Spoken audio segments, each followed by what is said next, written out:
Bhagavad Gita, capítulo 10, texto 11. Rebosantes de compasión por ellos, moro en su yo, y con la refulgente lámpara de sabiduría disipo las tinieblas nacidas de la oscuridad.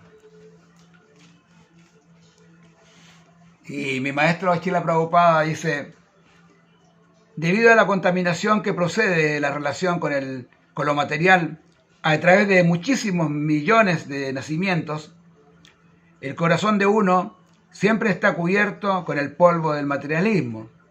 Pero cuando uno se dedica al servicio y al cantar de los mantras, como el mantra Hare Krishna, de un modo constante, el polvo se limpia rápidamente y uno se eleva al plano del conocimiento puro.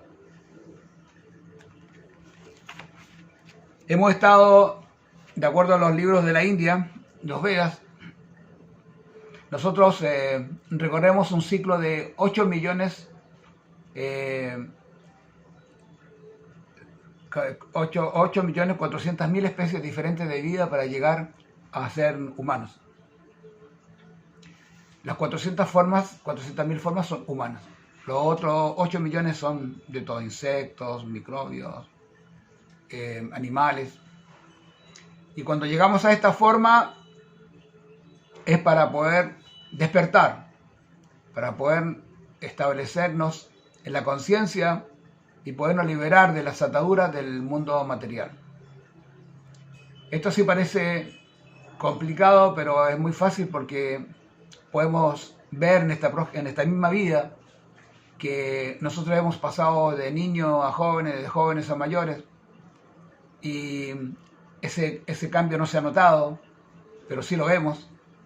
Y lo que no ha cambiado es la esencia, o sea, nosotros somos espíritus y el cuerpo es el que cambia, por lo tanto no somos el cuerpo. Y para llegar a ese despertar hemos tenido que recorrer millones de cuerpos, y ahora tenemos la posibilidad de liberarnos a través de este conocimiento, comprendiendo que si eres espíritu, ninguna cosa material te puede traer conflictos. Es una forma muy, muy clara de entender por qué uno puede ser feliz en este mundo material, simplemente por entender este principio. No se trata del fanatismo religioso, se trata del entendimiento filosófico. El entendimiento real, ver que si tu cuerpo cambia y tú no cambias, significa que hay algo que es eterno, hay algo que permanece. Y eso que permanece es el espíritu, y es lo que tenemos que darle, realmente tenemos que darle lado, porque es lo que vale, y es lo que te va a dar la felicidad. Jai, Hare Krishna, Namaste.